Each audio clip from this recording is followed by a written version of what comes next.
Today's story begins with a moment so unexpected, so shocking, that everyone inside a quiet neighborhood pharmacy stopped in their tracks. Picture this: an elderly black woman, moving slowly with the help of her cane, simply trying to pick up her prescription, just an ordinary errand on an ordinary afternoon. But within minutes, what should have been a peaceful visit turned into a scene of humiliation, fear, and disbelief. A police officer, acting on assumptions instead of facts, stormed in, confronted her, and placed her under arrest in front of a room full of strangers. He never asked for her side of the story. He never paused to truly see her. He made a judgment based solely on what he thought he saw, until everything changed with one calm, devastating sentence: "I'm a federal judge." And in that instant, the officer froze, the pharmacy fell silent, and the entire atmosphere shifted like a shockwave. But before we dive deeper into this unbelievable chain of events, welcome to Swift Tale, the place where real-life stories hit harder than fiction. If you're visiting for the very first time, let me ask you a quick question. Do you enjoy powerful, eye-opening stories that reveal deeper truths about the world around us? If you do, make sure to like, share, and subscribe, because here at Swift Tale, every story is crafted to leave you thinking long after the video ends. In this episode, we're exploring a situation that exposes the consequences of snap judgments, the weight of implicit bias, and the danger of assuming authority without understanding context. This is more than just an incident. It's a reflection of how quickly things can escalate when appearances guide behavior instead of facts.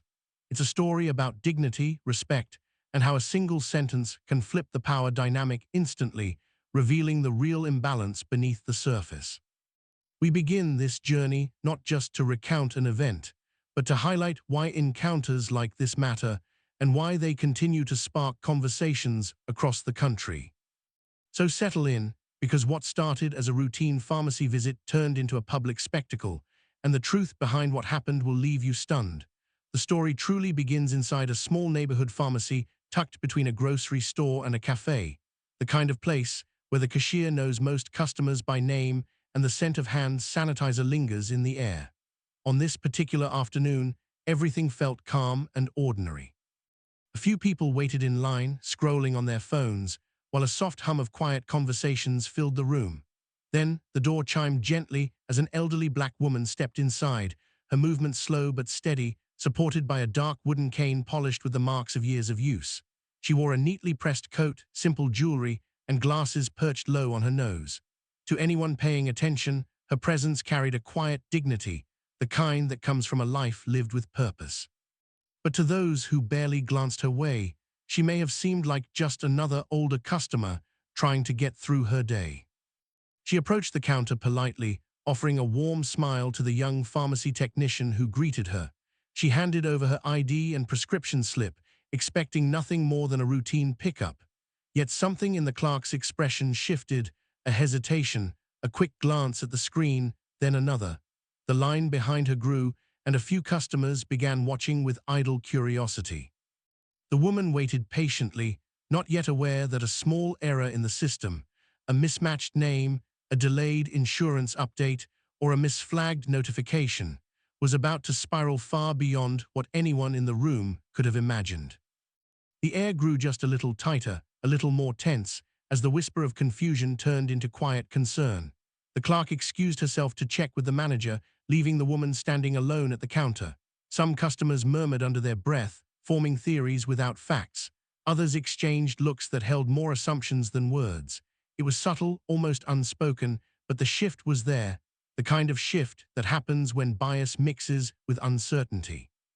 The elderly woman simply rested both hands atop her cane, unaware that the misunderstanding happening behind the counter had just triggered a call that would bring a police officer rushing through the pharmacy doors, setting the stage for everything that would follow. Moments later, the quiet rhythm of the pharmacy was shattered by the sudden slam of the door as a uniformed police officer stepped inside, his boots striking the tile with heavy, purposeful steps. His entrance immediately shifted the atmosphere. Customers straightened, conversations stopped, and a hush fell over the room. The officer's eyes scanned the space with sharp intensity, as though he expected danger, though none existed.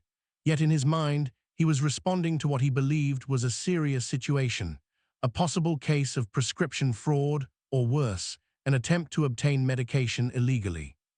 The clerk who had made the call didn't intend to escalate things so drastically, but her nervous tone had sent the officer rushing over with assumptions already forming a narrative in his head, one in which the elderly woman standing calmly at the counter was the threat. Without taking even a moment to observe her gentle posture or the confusion on her face, the officer walked straight toward her, his hand already resting on the edge of his holster, not drawing, but close enough to send a message. The elderly woman blinked behind her glasses, surprised but composed, unsure why this man had approached her with such intensity. Before she could speak, he began questioning her in a sharp, authoritative voice, demanding identification, asking what she was doing there, and insisting she step away from the counter. His tone suggested accusation, not inquiry. Customers nearby exchanged glances, some pulled out phones discreetly, sensing the situation could escalate. The woman tried to explain softly that she was simply there to pick up her prescription, but the officer cut her off, interpreting her calmness as evasiveness and her hesitation as guilt. He never asked the clerk for clarification. He never checked the system error for himself. His mind was already made up. What began as a misunderstanding at a computer screen had now transformed into a confrontation fueled by assumptions and the pressure to take action. The tension thickened as each moment passed, the officer standing rigid and confrontational, the woman attempting to hold her dignity despite the growing crowd behind her. It was clear that things were heading in the wrong direction, and no one in the room realized just how far they were about to go. The officer's patience, thin to begin with, snapped in an instant. Without giving the elderly woman another chance to speak, he reached out and took hold of her arm. Gripping it more firmly than necessary for someone of her age and fragility, a ripple of shock spread through the pharmacy as customers gasped, some stepping back while others stepped forward unconsciously, as if torn between staying safe and stepping in. The woman stumbled slightly, the rubber tip of her cane scraping against the tile as she struggled to keep her balance. Still, she did not raise her voice, did not resist, did not lash out. Her years of experience in high-pressure courtrooms had taught her far too well that escalation only feeds chaos. But the officer didn't see composure, he saw defiance. He ordered her to turn around and place her hands behind her back, speaking to her as though she were a hardened criminal rather than a senior with limited mobility. The command was loud enough to fill every corner of the store, amplifying the humiliation she now endured. With trembling hands and a confused breath, she tried to comply, but her joints didn't move the way they used to. Each motion was slow, stiff, painful. Rather than offering help, the officer forced her arms into position, snapping the cuffs around her wrists with a metallic finality that echoed off the pharmacy walls. Her cane clattered to the floor, rolling to a stop near a display of cold medicine. The sound was small but devastating, like the last piece of her dignity being knocked away. Whispers grew louder as customers questioned what they were seeing. Some protested softly, "She didn't do anything, sir, please, she's elderly," but their voices were swallowed by the officer's authority. A few people recorded the scene, their cameras capturing the heartbreaking image of a dignified woman being dragged toward the front of the store, her balance unsteady, her head bowed not in guilt but in disbelief. The officer spoke into his radio, announcing confidently that he had a suspect in custody. To him, the encounter was routine. To the crowd, it was disturbing. To the elderly woman, it was degrading in a way that cut deeper than the too tight cuffs around her wrists. As the officer pulled her toward the exit, the room's earlier warmth vanished, replaced by a heavy silence tinged with shame and discomfort. No one inside the pharmacy could have imagined what would happen next, nor could the officer have anticipated that the woman he had just humiliated in front of a room full of strangers possessed a truth powerful enough to shatter everything he thought he knew about authority and identity. The moment was coming, and when it arrived, it would stop him cold. As the officer pushed open the glass pharmacy door, the elderly woman paused on the threshold, steadying herself on the metal frame as the cold air hit her face. Her wrists throbbed beneath the handcuffs, her dignity bruised far more deeply than her skin. A small crowd had gathered outside, those who had been inside, along with passers-by who'd noticed the commotion. Their eyes followed her with a mixture of sympathy, outrage, and disbelief. The officer, emboldened by the crowd and powered by his own assumptions, continued to speak into his radio, relaying what he believed to be a completed arrest. He began reciting protocol, checking off steps as though the situation were textbook. But the woman, despite her frail appearance, had reached a limit, one shaped not by anger, but by decades of navigating injustice with poise. She lifted her head, straightened her shoulders, and spoke in a calm, steady voice that cut through the tension like a blade through fog. "Officer," she said, her tone firm yet composed, "you need to remove these handcuffs right now." He barely glanced at her, dismissing her authority with a dismissive scoff. "Ma'am, you are in no position to give orders," he replied sharply. But then she repeated herself, this time with words so powerful, so unexpected, that the officer's entire body froze mid-motion. "I am a federal judge," she said quietly, clearly, and undeniably, "and you have just made a very serious mistake." The silence that followed was absolute. The officer's radio slipped slightly in his hand, his confidence evaporating in a single heartbeat. His face drained of color as her words sank in, not just the title, but the full weight of what it implied: federal judge. A position that outranked him by a gulf so wide it was almost unimaginable. A position requiring impeccable integrity, intellect, and decades of dedicated service. A position he had just mishandled with reckless disregard. His eyes widened, then darted to the faces of the onlookers, suddenly aware that every second of this encounter was likely being recorded. He swallowed hard, the reality of his actions crashing into him like a tidal wave. The crowd murmured in shock, some gasping, others staring at the officer with expressions that now held judgment of their own. Officer stumbled over his words, attempting to apologize, but the judge, still bound by cuffs, simply held his gaze with a quiet strength that surpassed any display of authority. Her calmness now read not as compliance but as control. The officer fumbled with his keys, his hands trembling as he rushed to unlock the handcuffs. In that moment, the power dynamic flipped entirely, not through rage or intimidation, but through truth. A truth that shattered his assumptions and exposed the failure of his judgment. And as the cuffs clicked open, the officer knew, everyone watching knew, that nothing about this situation would remain small or quiet ever again. The moment the handcuffs slipped free from the judge's wrists, the officer's entire demeanor collapsed. The rigid posture he had maintained from the moment he entered the pharmacy dissolved into a trembling uncertainty, his authority crumbling as fast as the blood drained from his face. He stared at the cuffs in his hands as though they were suddenly burning hot, symbols of a mistake so severe that even he couldn't fully process it yet. His breath quickened. His voice, once sharp and commanding, now shook with a mixture of fear, shock, and desperation. "Ma'am, Your Honor, I didn't know," he stammered, each word tripping over the next. The crowd watched in stunned silence, as the officer, who had been so forceful only minutes earlier now, looked like a man staring at the horizon of his own career ending. The judge did not respond immediately. Instead, she rubbed her wrists gently, the faint red marks from the cuffs stark against her skin. Her eyes remained steady, focused, unwavering. She had seen fear like this before, not from criminals, but from professionals who realized too late that their power had been misused. The officer began apologizing rapidly, words tumbling out in a frantic rush. "I'm so sorry, I shouldn't have, I didn't mean to.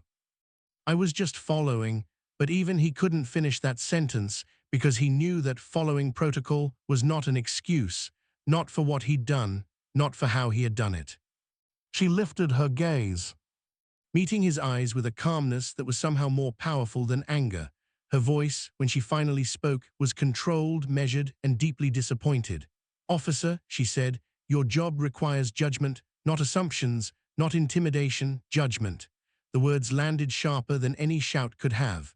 The officer swallowed hard, blinking rapidly as though trying to wake from a nightmare. He attempted once more to defend himself, mentioning the call he received, the misunderstanding, but the judge raised a hand gently, silencing him. "There were a dozen opportunities to listen," she said softly, "a dozen chances to observe, a dozen ways this could have gone differently." Behind them, people whispered, some recorded, others simply stared at the unraveling scene, a reversal so complete that it felt almost surreal. The officer's hands shook as he holstered his radio. Sweat gathered at his temples. He tried to compose himself, but the weight of the consequences ahead pressed down like a mountain. Internal affairs, suspension, the headlines, the footage already making its rounds across the internet. He knew exactly how quickly situations like this spread, and how unforgiving the public could be when the truth came out. Still, the judge remained poised. She did not raise her voice or shame him publicly. Her power didn't come from the volume of her words, but from the gravity of her presence. "What matters now," she continued, her tone firm but not cruel, "is what you choose to do next. Whether you learn, whether you change, whether you stop assuming that someone's value is based on what you think you see." The officer lowered his head, nodding, humbled to the point of breaking. And in that moment, the crowd realized they weren't just witnessing an apology, they were witnessing a man confront a version of himself he never wanted to meet. A version shaped by rash decisions, unconscious bias, and unchecked authority. Judge's quiet strength had revealed it all. Long before the officer ever stepped into that pharmacy, the woman he had misjudged had lived a life defined by resilience, discipline, and an unwavering commitment to justice. As she stood there outside the pharmacy, her wrists still marked, her composure unshaken, the crowd saw only an elderly woman reclaiming her dignity. But beneath that calm exterior was a lifetime of stories that explained why she had chosen silence until the very last possible moment. She had grown up in a time when opportunities for someone like her, black, female, and from a working-class family, were all but non-existent. Yet her parents raised her to believe that limitations were only temporary barriers, not final verdicts. She excelled in school, worked tirelessly through college, and climbed through the ranks of law school, determined to break cycles of inequality from the inside out. In her early years as a public defender, she had stood face to face with injustice more times than she could count. She had watched clients be dismissed because of their skin color, their clothing, their accents, their pasts. She had learned that the courtroom wasn't always fair and that justice wasn't something handed out freely. It was something you had to fight for, insist upon, protect. Over time, her reputation grew, a sharp legal mind, a steady presence, a woman who did not allow bias, hers or anyone else's, to cloud the truth. Eventually, she earned her appointment as a federal judge, a title she carried with honor but never arrogance.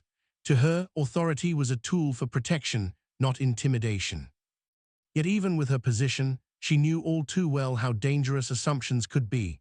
She had spent decades watching people in power make snap decisions, some harmless, others catastrophic.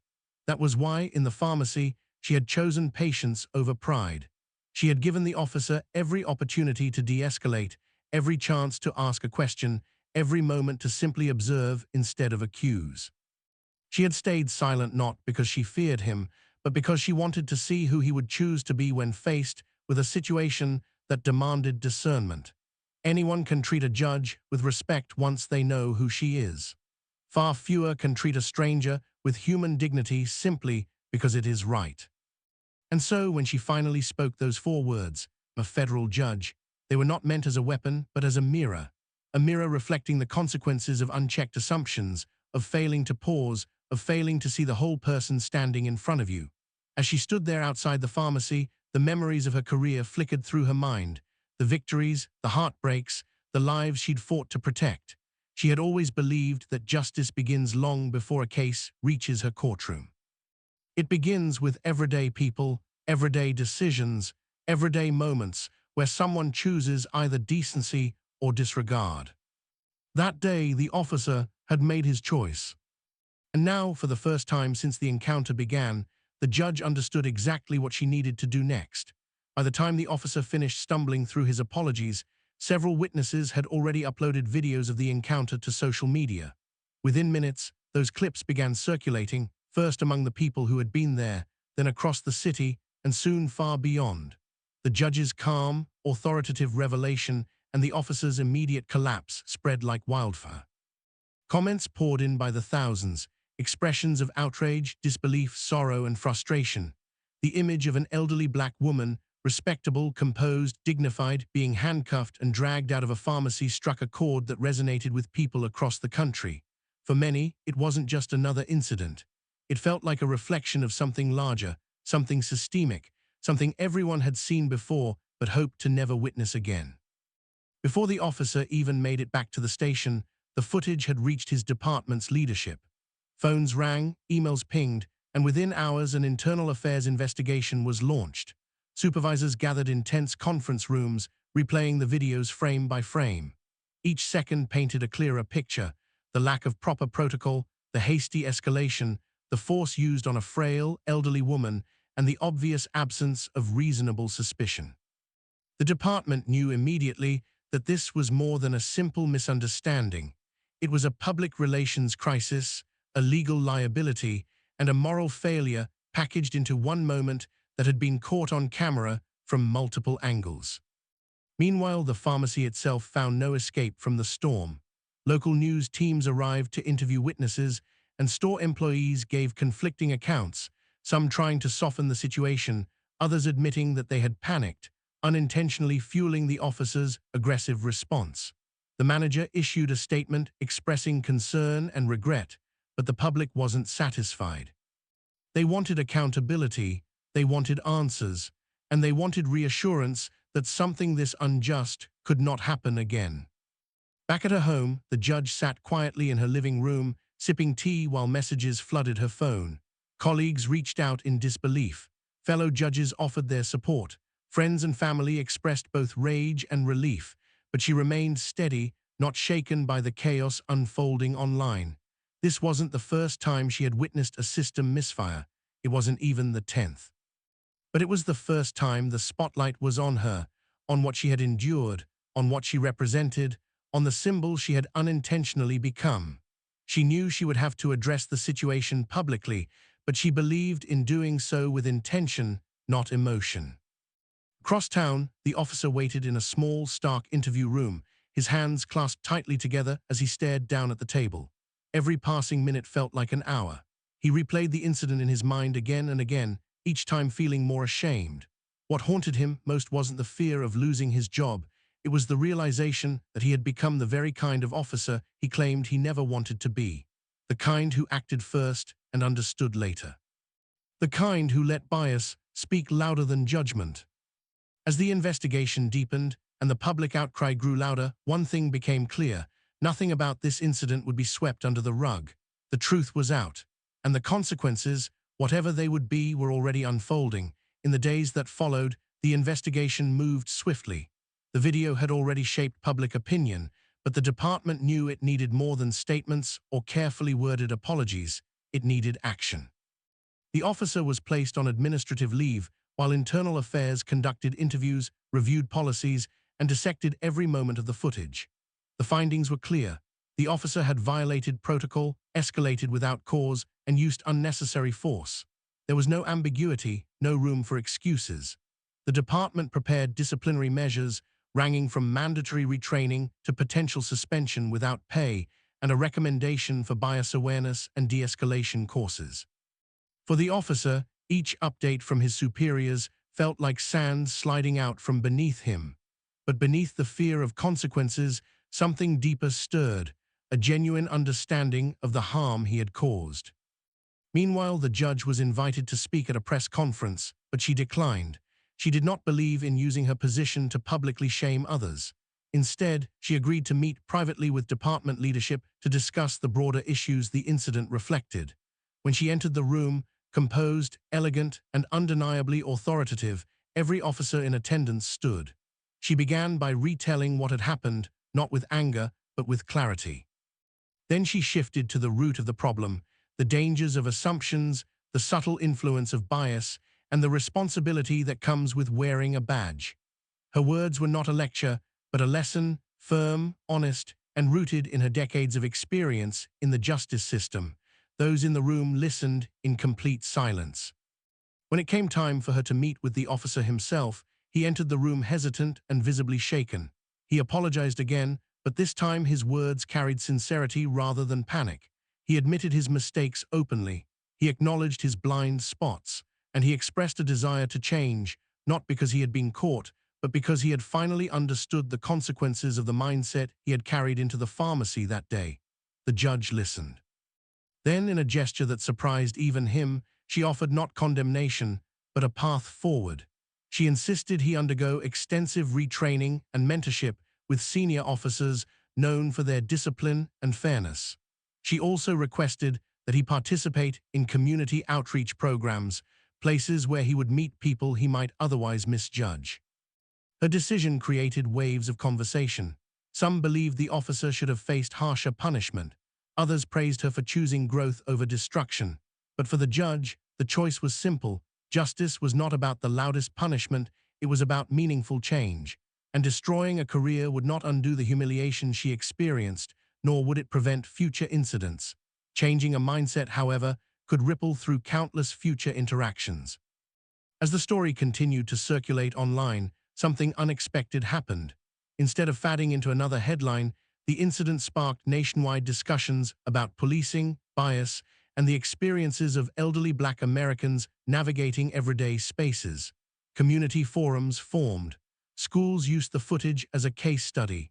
Police departments across the region reviewed their own protocols.